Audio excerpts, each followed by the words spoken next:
أما بعد فإن خير الحديث كتاب الله وخير الهدي هدي محمد صلى الله عليه وسلم وشر الأمور محدثاتها وكل محدثة بدعة وكل بدعة ضلالة وكل ضلالة في النار. أعوذ بالله السميع العليم من الشيطان الرجيم من همزه ونفخه ونفسه. يا أيها الذين آمنوا اتقوا الله حق تقاته ولا تموتن إلا وأنتم مسلمون. بسم الله الرحمن الرحيم. يا أيها الناس اتقوا ربكم الذي خلقكم من نفس واحدة وخلق منها زوجها وبث منهما رجالا كثيرا ونساء واتقوا الله الذي تساءلون به والأرحام إن الله كان عليكم رقيبا. يا أيها الذين آمنوا اتقوا الله وقولوا قولا سديدا يصلح لكم أعمالكم ويغفر لكم ذنوبكم ومن يطع الله ورسوله فقد فاز فوزا عظيما.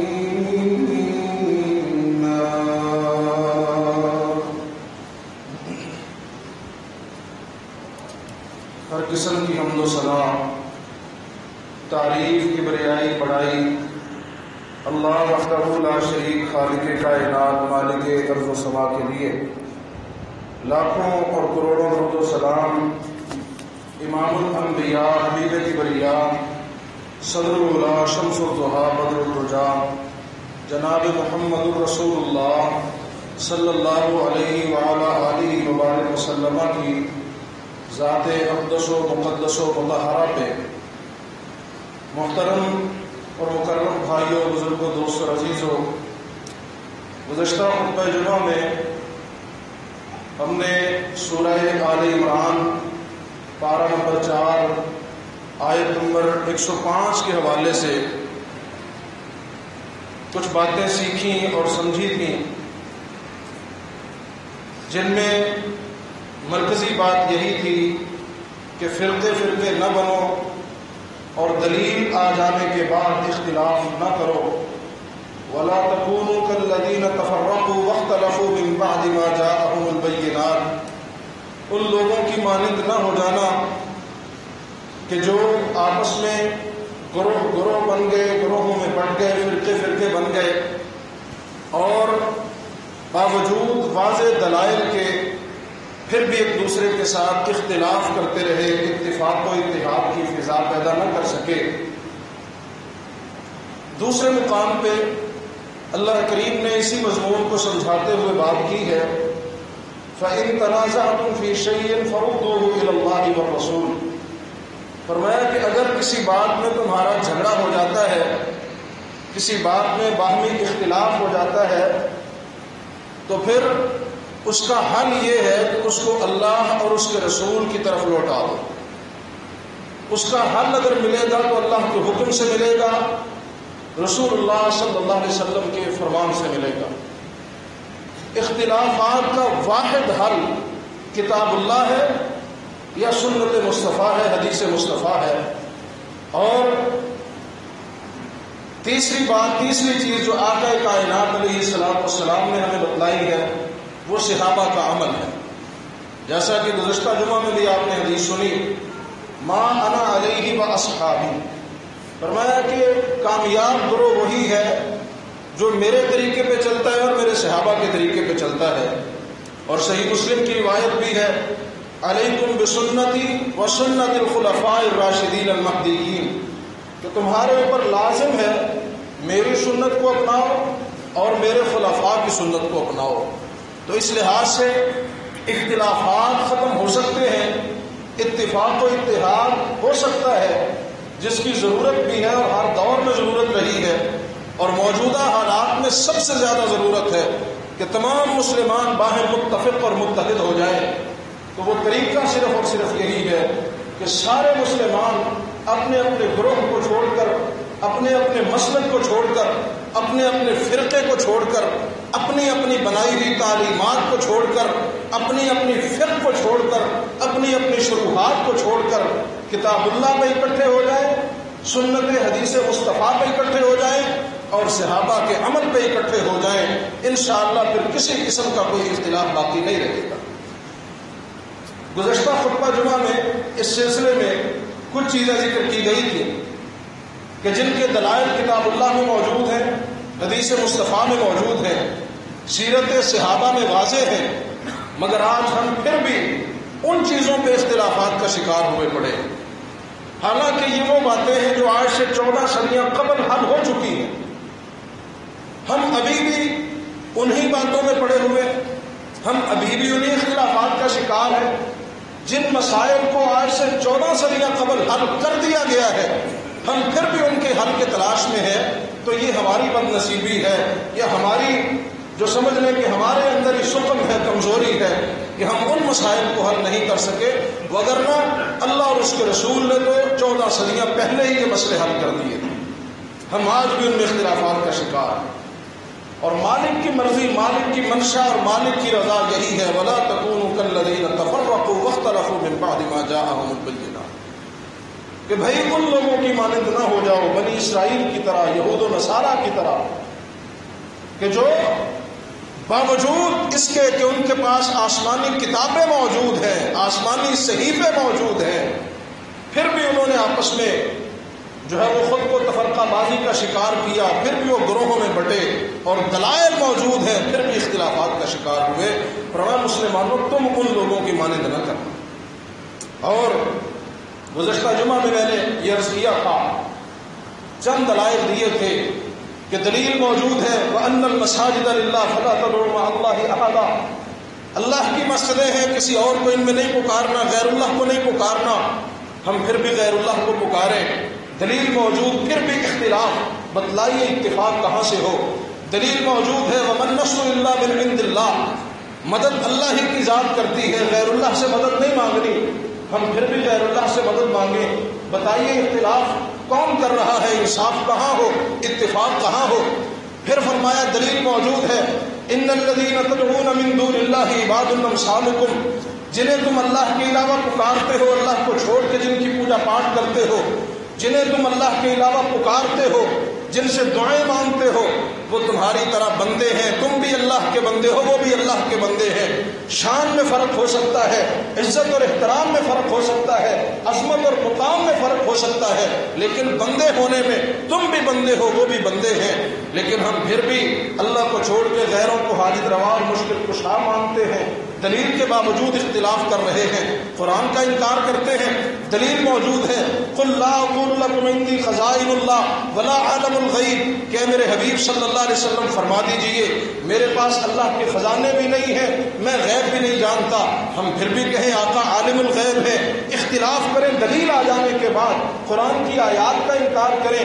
میرے بھائیوں دلیل موجود ہے إِنَّكَ لَا تُسْمِعُ الْمَوْتَى، اور دوسرا فرمایا وَمَا أَنْتَ بِمُسْمِعٍ مَنْ فِي الْقُبُورِ، کہ جو مر چکے ہیں وہ نہیں سنتے، جو قبروں میں ہیں وہ نہیں سنتے، دونوں کی وضاحت فرما دی۔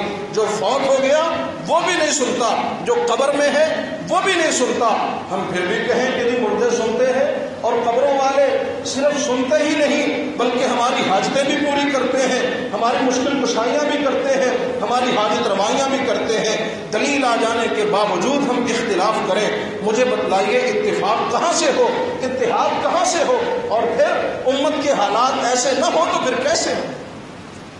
مثالیں دیتے ہیں، لو جی حدیث میں آتا نہیں ہے کہ بندہ جب دفن کر کے آ جاتا ہے تو مردہ ان کے جوتوں کی آواز سنتا ہے، جوتوں کی آہٹ سنتا ہے۔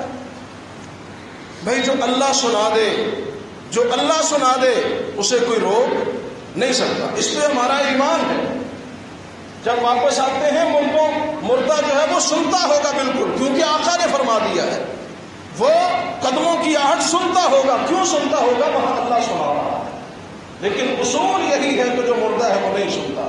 یہ استثنائی صورت ہے، اس کی مثال پہلے بھی شاید ایک دو دفعہ دی ہے کہ جیسے اصول یہی ہے کہ بچہ پیدا ہوگا جب میاں بیوی کا ملاپ ہوگا، لیکن استثنائی صورت یہ ہے کہ عیسیٰ علیہ السلام بغیر باپ کے پیدا ہو گئے۔ اب کیا ہم اس کو اصول بنا لیں کہ لو جی بغیر باپ کے بچے پیدا ہوتے ہیں؟ یہ اصول بنانا ٹھیک ہوگا؟ اصول اپنی جگہ پہ قائم رہے گا کہ بچہ تب پیدا ہوگا جب میاں بیوی کا ملاپ ہوگا۔ باپ کے بغیر اگر کوئی پیدا ہوتا ہے وہ عیسیٰ علیہ السلام کی ذات ہے یا آدم علیہ السلام کی ذات ہے تو وہ استثنائی صورت ہے۔ اسی طرح اصول یہی ہے کہ مردہ نہیں سنتا، جو قبر میں ہے وہ نہیں سنتا، لیکن استثنائی صورت ہے۔ مثال کے طور پہ بدر کے موقع پہ آقا علیہ السلام نے بدر کے کنویں والوں کو مخاطب کر کے کہا، جب ان کے بڑے بڑے سرداروں کی لاشیں بدر کے کنویں میں پھینک دی گئیں تو آقا علیہ السلام کنویں پہ آئے اور کہا، ان کا نام لے لے کے مخاطب کر کے کہا، ابو جہل، عتبہ، شیبہ، فلاں فلاں، بتلاؤ جو میں کہتا تھا وہ سچ ہوا ہے کہ نہیں ہوا؟ جو اللہ کا وعدہ تھا اسے سچا پایا ہے کہ نہیں پایا؟ صحابی رسول کہنے لگے، اللہ کے نبی صلی اللہ علیہ وسلم یہ تو مر چکے تھے۔ اب صحابی کا یہ اعتراض کیوں ہے؟ اسی لیے ہے کہ آقا نے انہیں تعلیم دی ہے کہ جو مر چکا ہو وہ سنتا نہیں ہے، اس لیے صحابی پوچھ رہے کہ اللہ کے نبی صلی اللہ علیہ وسلم وہ تو فوت ہو چکے ہیں، آپ ان سے باتیں کر رہے ہیں؟ فرمایا میرے صحابی، اس وقت یہ جو مرے ہوئے ہیں یہ تم سے زیادہ سن رہے ہیں۔ مولوی صاحب یہ بیان کر کے کہتے ہیں دیکھ لو کیا بات ہے، لوگ کہتے ہیں سبحان اللہ۔ بھائی یہ اصول نہیں ہے، یہ ایک استثنائی صورت ہے۔ اس وقت یہ تم سے زیادہ سن رہے ہیں، کیوں سن رہے ہیں؟ اللہ سنا رہے ہیں، اللہ انہیں سنا رہا ہے، ان کے عذاب کو دگنا کرنے کے لیے، ان کی تکلیف کو دگنا کرنے کے لیے، انہیں عذاب دینے کے لیے مالک انہیں سنا رہا ہے۔ بہرحال دلیل موجود ہے، انک لا تسمع الموتى، کہ میرے حبیب صلی اللہ علیہ وسلم آپ بھی نہیں سنا سکتے، جنہیں آقا نہ سنا سکے میں اور آپ کیا سنائیں گے؟ وما انت بمسمع من فی القبور، انسانیت میں جو چوٹی کا انسان ہے، پوری کائنات میں جو سب سے بڑی شخصیت ہے، اللہ کے بعد جو ہستی ہے، اللہ کے بعد جس کا مقام ہے، انہیں کہا جا رہا ہے کہ میرے حبیب صلی اللہ علیہ وسلم جو قبروں میں پڑے ہوئے ہیں انہیں آپ بھی نہیں سنا سکتے، انہیں آپ بھی نہیں سنا، اور میں اور آپ کہیں نہیں سن رہے ہیں، سنتے بھی ہیں اور حاجتیں بھی پوری کرتے ہیں، استغفر اللہ معاذ اللہ۔ یہ اختلاف ہے دلیل آ جانے کے بعد، اور حکم اللہ کا یہ ہے وَلَا تَكُونُوا كَالَّذِينَ تَفَرَّقُوا وَاخْتَلَفُوا مِن بَعْدِ مَا جَاءَهُمُ الْبَيِّنَاتُ، فرمایا کہ فرقہ واریت میں نہ پڑو اور دلیل آنے کے بعد اختلاف نہ کرو۔ حکم اللہ کا یہ ہے، اور ہماری صورتحال یہ ہے کہ صرف دلیل نہیں، دلائل کے بعد بھی ہم اختلاف کرتے ہیں، ایک دلیل نہیں کئی دلائل کے بعد بھی ہم اختلاف کرتے ہیں۔ اور اسی طرح میرے بھائیوں، گزشتہ خطبہ میں یہ ذکر کیا گیا لا صلاۃ لمن لم یقرأ بفاتحۃ الکتاب کہ حدیث ہے نبی رحمت علیہ السلام کی کہ جو بندہ فاتحہ نہیں پڑھتا اس کی نماز نہیں، واضح دلیل موجود ہے، صحیح البخاری کی روایت موجود ہے۔ اور میں بتلاتا چلوں فقہ کا یہ اصول ہے، رد المختار کے اندر موجود ہے، پڑھیے جا کے رد المختار فقہ کی کتاب ہے، اس کے اندر یہ لکھا ہوا ہے جہاں بخاری کی حدیث آ جائے وہاں مقابلے میں کوئی اور حدیث پیش نہیں کی جا سکتی۔ میں نہیں کہہ رہا، فقہ کا اصول ہے، فقہ حنفی کی معتبر ترین کتاب در مختار کی شرح ہے رد المختار، تو فرمایا لا صلاۃ لمن لم یقرأ بفاتحۃ الکتاب، کوئی نماز نہیں ہے جو فاتحہ نہیں پڑھتا۔ مگر ہمارے ہاں کہتے ہیں کہ جو فاتحہ پڑھتا ہے امام کے پیچھے اس کے منہ میں آگ ڈالی جائے گی، دلیل کہتی ہے فاتحہ پڑھو، ہم کہتے ہیں جو پڑھے گا منہ میں آگ ڈالی جائے گی، حالانکہ منہ میں آگ ڈالنے کی کوئی ضعیف روایت تو دور کی بات ہے، کوئی موضوع روایت بھی موجود نہیں ہے، صحیح تو دور کی بات، ضعیف تو بات کی بات ہے، کوئی گھڑی ہوئی حدیث بھی موجود نہیں ہے، یہ اپنی طرف سے کسی نے جملہ بنا کے ڈال دیا ہے۔ اللہ تعالی ہمیں محفوظ فرمائے۔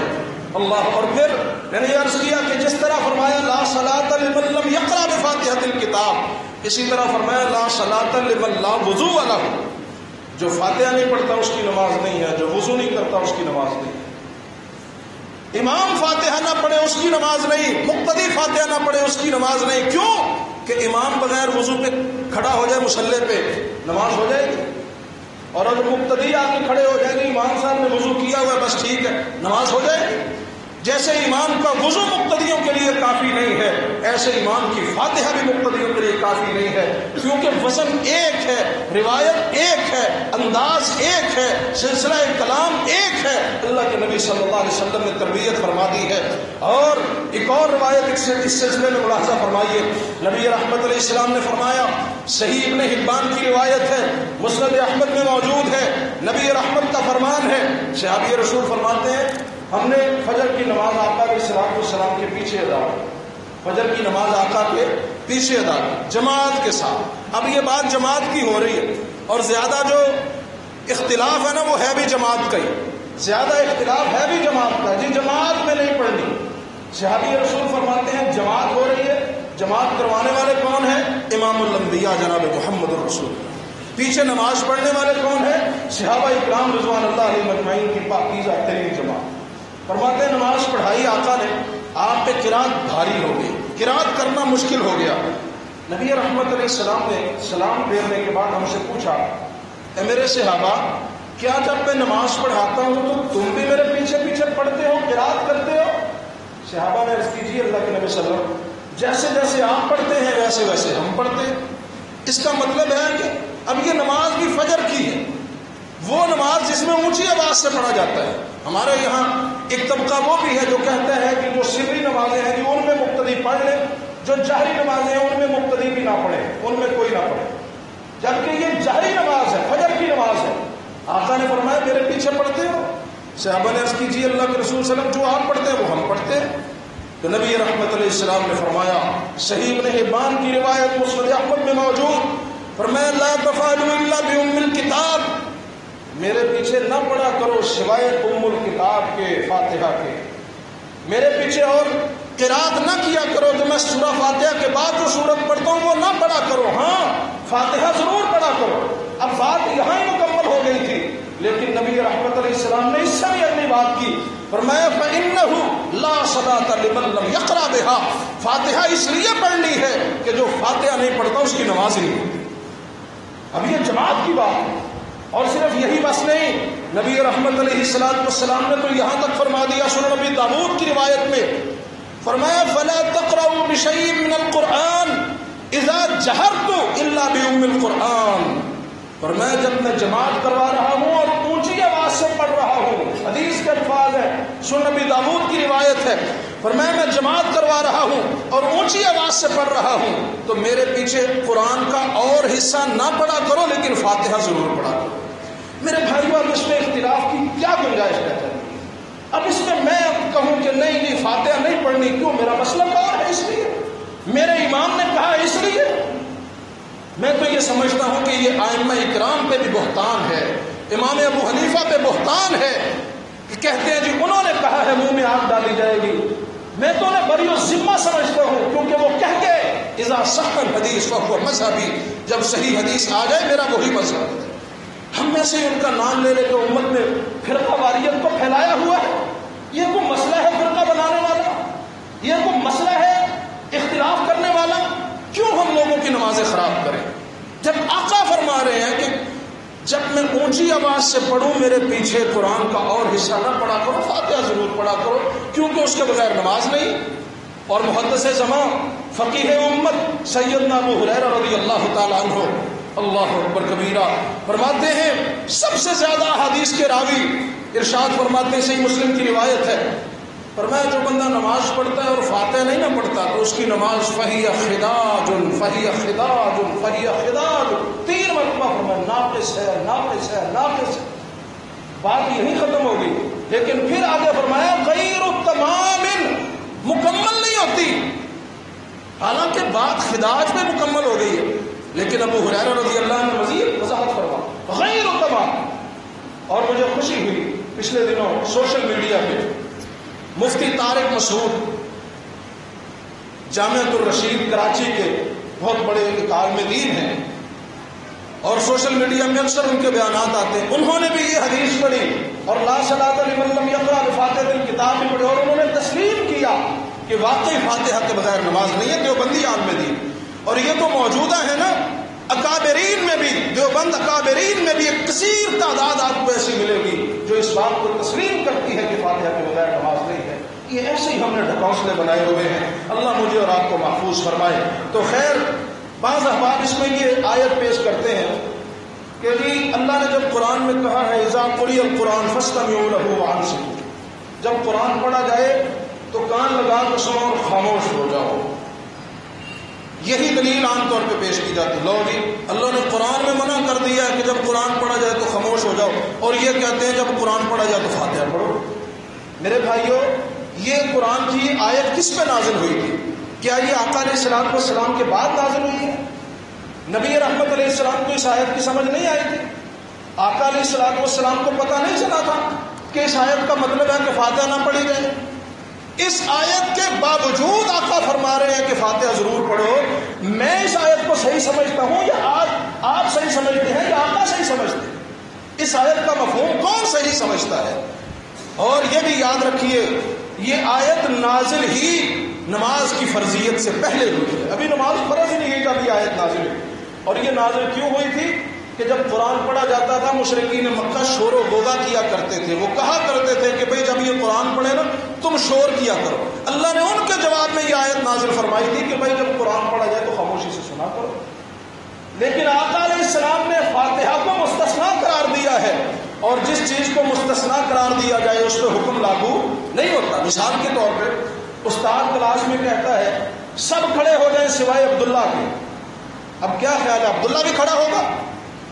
سب بیٹھ جائیں سوائے عبد الرحمان کے، کیا خیال ہے، عبد الرحمان بیٹھے گا؟ اگر عبد الرحمان بیٹھ جائے تو وہ استاد کا فرما بردار ہے یا نافرمان ہے؟ عبداللہ اور عبد الرحمان کو مستثنا کر دیا گیا ہے۔ یہ کھڑے ہونے کا حکم اور بیٹھنے کا حکم باقی پوری کلاس کے لیے ہے، لیکن عبداللہ اور عبد الرحمان کے لیے نہیں ہے۔ ایسے ہی انصات کا حکم باقی قرات کے لیے ہے لیکن فاتحہ کے لیے نہیں ہے۔ اس لیے میرے بھائیوں، نمازیں خراب نہ کریں، نماز وہ پڑھیں جو قبول ہو جائے، اور قبول کون سی ہوگی؟ جو سنت کے مطابق۔ میں کوئی فرقہ واریت کے لیے بات نہیں کر رہا، میں کوئی اس لیے نہیں کہہ رہا کہ آپ سارے اہل حدیث ہو جائیں، میں کوئی اس لیے نہیں کہہ رہا کہ آپ سارے دیوبندی ہو جائیں، بریلوی ہو، نہیں، میں یہ کہتا ہوں میرے بھائیوں کتاب اللہ کو مان لے، سنت رسول اللہ کو مان۔ اللہ اکبر کبیرہ۔ آئیے آگے چلیے، نبی رحمت علیہ الصلوۃ والسلام نے فرمایا، اللہ اکبر کبیرہ، صحیح البخاری اور صحیح مسلم کی روایت ہے، اور صرف صحیح البخاری اور صحیح مسلم میں نہیں، حدیث کی تمام کتابوں میں یہ روایات موجود ہیں۔ اور یہ ایک ایسا مسئلہ میں بیان کرنے لگا ہوں کہ جس پہ صحابہ اکرام رضوان اللہ علیہ مجمعین کا موقف ہے کہ ذخیرہ حدیث میں یہ واحد مسئلہ ہے کہ جس پہ اتنی زیادہ اللہ کے نبی صلی اللہ علیہ وسلم کی احادیث ہیں، اس مسئلے کے علاوہ کسی اور مسئلے پہ اتنی زیادہ احادیث نہیں۔ 400 سے زیادہ روایات، 400 سے زیادہ، واحد مسئلہ پورے ذخیرہ حدیث میں۔ لیکن افسوس ہے کہ آج امت کے اندر نہ صرف اس کا مذاق اڑایا جاتا ہے بلکہ اس پہ عمل کرنے والوں کو پتہ نہیں کیا کچھ کہا جاتا ہے اور ان کو کس نظر سے دیکھا جاتا ہے، یہ اب سب جانتے ہیں۔ میں بھی بیان کروں گا تو آپ جانیں گے۔ صحیح البخاری میں 5 روایات اس مسئلے کی موجود ہیں، صحیح مسلم میں 6 روایات اس مسئلے کی موجود ہیں، سنن ابی داؤد میں، سنن نسائی میں، سنن ابن ماجہ میں، جامع ترمذی میں، مستدرک حاکم میں، سنن کبریٰ بہقی میں، اور جناب والا معجم الکبیر میں، معجم الاوسط میں، اور فتح الباری میں، جسرف الیدین میں، اور تحفۃ الاحفظی میں، حدیث کی دیگر کتابوں میں اس مسئلے پہ کئی روایات موجود ہیں جو ساری جمع کی جائیں تو علماء فرماتے ہیں 400 یا شاید اس سے بھی زیادہ روایات بنتی ہیں۔ اور وہ مسئلہ کیا ہے؟ آپ کہیں گے مولوی صاحب حالات کیسے ہیں اور آپ کیسے مسئلے بیان کر رہے ہیں؟ یہ مسئلے میں اسی لیے بیان کر رہا ہوں کہ اب حالات ایسے ہیں کہ موت تو عام ہو چکی ہے، کم از کم مرتے ہوئے تو ہم توبہ کر لیں۔ ساری زندگی اگر ہم نے اپنی نمازیں خراب کی ہیں تو کم از کم مرتے وقت تو اپنی نمازیں ٹھیک کر لیں۔ میں تو اختلافات کو ہوا نہیں دے رہا، خدا کی قسم صرف اور صرف خیر خواہی کی نیت سے کہہ رہا ہوں، صرف اور صرف اپنی بھی خیر خواہی، آپ کی بھی خیر خواہی۔ اپنی خیر خواہی یہ کر رہا ہوں کہ کل قیامت کے دن اگر مالک نے مجھ سے پوچھ لیا کہ تجھے اس مسئلے کا علم تھا، تو نے حدیث میں پڑھا ہوا تھا، تو نے لوگوں کو بتایا کیوں نہیں، میں کیا جواب دوں گا؟ آپ کی خیر خواہی یہ ہے کہ آپ بھائیوں کے علم میں آ جائے یہ بات، اگر کوئی غلط فہمی ہے وہ دور ہو جائے اور ہم مسالک کی بحث میں پڑھنے کی بجائے کتاب اللہ اور سنت رسول اللہ کو ماننے والے بن گئے۔ رفع الیدین، رکوع جاتے ہوئے، رکوع سے اٹھتے ہوئے، اور 2 رکعتوں کے بعد نبی رحمت علیہ الصلوۃ والسلام کی ایسی مظلوم سنت ہے کہ جس کا امت کے اندر اتنا مذاق اڑایا گیا ہے، اور اڑایا بھی انہی علاقوں میں گیا ہمارے جہاں دین بہت دیر بعد پہنچے۔ کوئی کہتا ہے جی مکھیاں اڑاتے ہیں، کوئی کہتا ہے گھوڑے کی دموں کے ساتھ تشبیہ دیتے ہیں۔ اور میرے بھائیوں، کرنا نہیں ہے تو کم از کم سنت کا مذاق تو نہ اڑائیں۔ حالانکہ اکابرین دیوبند اور اکابرین بریلویہ یہ مانتے ہیں کہ جی یہ پہلے کیا جاتا تھا، بعد میں چھوڑ دیا گیا۔ اگر یہ پہلے کیا جاتا تھا، سنت بن گئی کہ نہ بن گئی؟ تو پھر سنت کا ہم مذاق اڑائیں اور کہیں جی گھوڑوں کی دمیں اور مکھیاں اڑانا؟ میرے بھائیوں، کم از کم سنت کا مذاق نہ اڑائیں۔ اختلاف اپنی جگہ پہ ہے، لیکن مذاق اڑانا بہت بڑا گناہ ہے، اللہ کے غضب کو دعوت دینے والی بات ہے۔ آئیے، اتنی احادیث اور اتنی روایات موجود ہیں رفع الیدین کرنے کی، اور میں نے پہلے بھی اصول بیان کیا ہے کہ جناب حدیث کے اندر صحیح البخاری کے اندر 5 روایات موجود ہیں رفع الیدین کی، اور فقہ کا یہ اصول ہے۔ رد المختار، فقہ کی ایک معتبر ترین کتاب در مختار، اس کی شرح ہے رد المختار، جائیے اس کا مقدمہ پڑھ کے دیکھیے۔ اگر مجھ سے دیکھنا چاہے دکھانے کے لیے حاضر ہوں۔ اس میں یہ اصول لکھا ہوا ہے کہ جہاں بخاری کی روایت آ جائے وہاں مقابلے میں کوئی اور روایت پیش نہیں کی جا سکتی۔ صحیح بخاری میں 5 روایات رفع الیدین کرنے کی ہیں، ایک بھی نہ کرنے کی نہیں ہے۔ تو یہاں بھی ہم اختلاف کریں؟ میرے بھائیوں، نماز کو سیکھنا تو بڑا آسان ہے، خدا کی قسم میں سمجھتا ہوں نماز اتنا اہم مسئلہ ہے، سب سے پہلے قیامت کے دن اس کا سوال ہونا ہے۔ جس کی نماز صحیح ہوئی اس کے باقی بھی اللہ معاملہ صحیح کر دے گا۔ لیکن ہم اس مسئلے میں اختلاف کریں، اس میں تو اختلاف بنتا ہی نہیں۔ اس کا سیکھنا تو اتنا آسان ہے کہ کسی اختلاف کا شکار بندہ ہو ہی نہیں سکتا۔ کیوں بھلا؟ اس لیے کہ صحیح البخاری اور صحیح مسلم یہ حدیث کی وہ کتابیں ہیں جن پہ پوری امت کا اتفاق ہے، اہل السنہ کے تمام گروہوں کا، اہل الحدیث ہوں، علماء دیوبند ہوں، علماء بریلویہ ہوں، ہمارے بریلوی بھائی، ہمارے دیوبندی بھائی اور ہمارے اہل حدیث بھائی، یہ تینوں گروہ، اور اسی طرح حنفی، شافعی، مالکی، حنبلی، یہ چاروں گروہ، ان سب کا اتفاق ہے کہ صحیح البخاری اور صحیح مسلم یہ حدیث کی مستند ترین کتابیں ہیں۔ اب میں کہتا ہوں کہ جب ان دونوں پہ سب کا اتفاق ہے تو ان دونوں کے اندر نماز کا پورا طریقہ موجود ہے۔ اب نہ جائیں دوسری کتابوں کی طرف، اب نہ اٹھائیں سنن اربع، اب نہ اٹھائیں سنن کبریٰ، اب نہ اٹھائیں موجب، اب نہ اٹھائیں مستدرک، اب نہ اٹھائیں موطا، اب نہ اٹھائیں مسند، آپ اٹھائیں صحیح البخاری، آپ سامنے کھولیں صحیح مسلم، دونوں کتابیں سامنے کھول کے رکھیں۔ جیسے جیسے اللہ کے نبی صلی اللہ علیہ وسلم نے ہمیں نماز سکھائی ہے ویسے ویسے نماز پڑھتے جائیں، اختلاف باقی نہیں رہتا، اختلاف رہتا ہی نہیں ہے۔ یہ تو اس وقت ہوتا ہے جب ہم یہاں سے نکل کے کہیں اور جاتے ہیں۔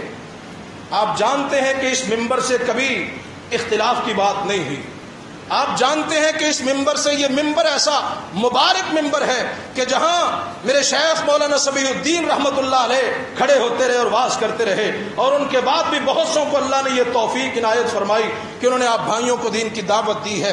یہ سٹیج ایسا مبارک ہے، یہاں سے کبھی بھی اختلاف کی بات نہیں ہوئی، یہاں سے کبھی بھی افتراق کی بات نہیں ہوئی، یہاں سے کبھی بھی فرقہ واریت کو ہوا نہیں دی گئی۔ یہاں سے جب بھی بات نکلی ہے یا کتاب اللہ کی نکلی ہے یا سنت رسول اللہ کی نکلی ہے۔ جنازے کو دیکھ لیجئے، ہمارے ہاں نماز جنازہ جو میت کا آخری حق ہے ہمارے اوپر، بندہ بیچارہ دنیا سے جا رہا ہے، ہم رخصت کر رہے ہیں، اس کی نماز جنازہ ادا کرنی ہے، اس کو بھی برباد کر دیا جاتا ہے۔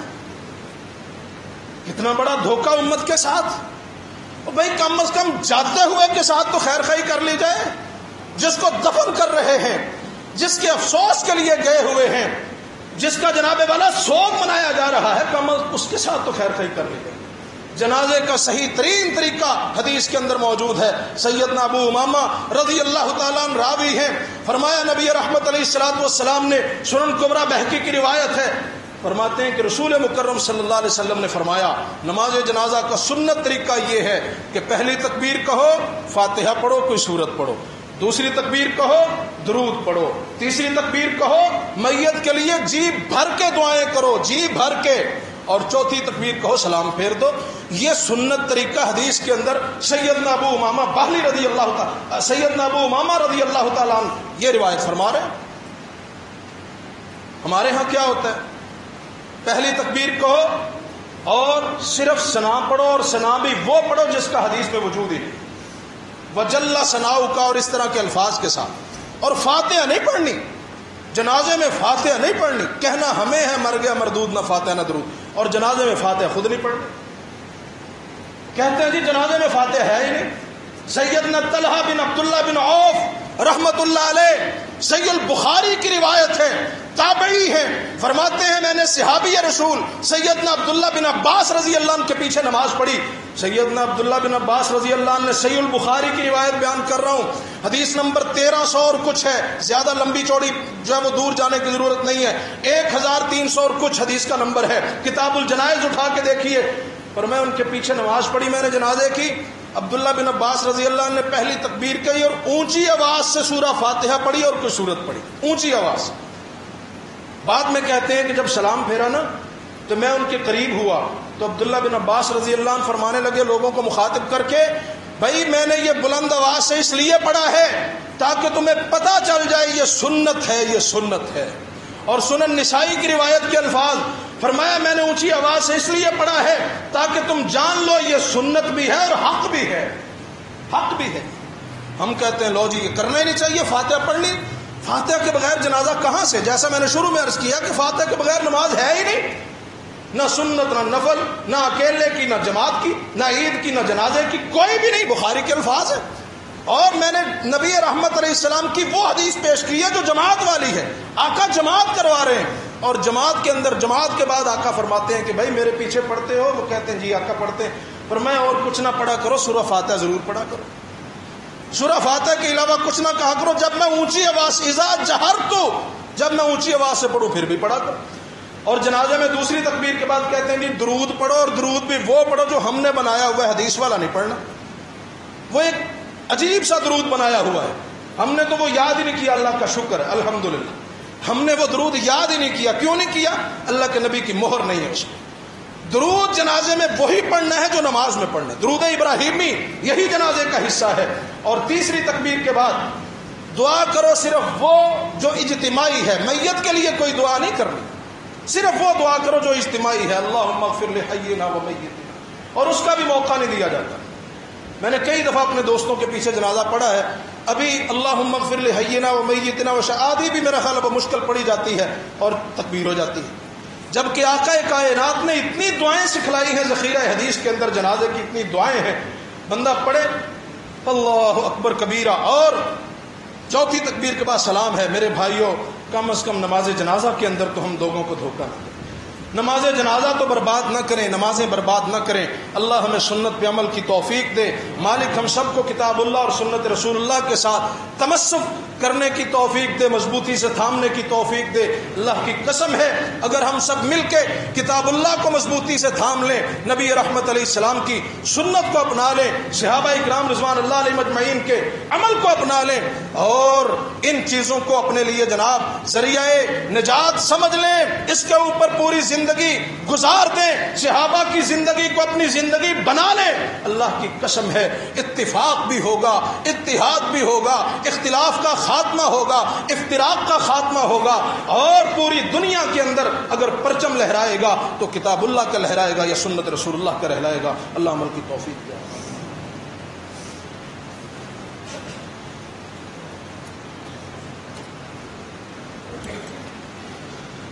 إن الحمد لله نحمده ونستعينه ونستغفره ونعوذ بالله من شرور أنفسنا ومن سيئات أعمالنا، من يهده الله فلا مضل له ومن يضلل فلا هادي له، وأشهد أن لا إله إلا الله وحده لا شريك له، وأشهد أن محمدا عبده ورسوله۔ اللهم صل على محمد وعلى آل محمد وبارك وسلم عليه كما تحب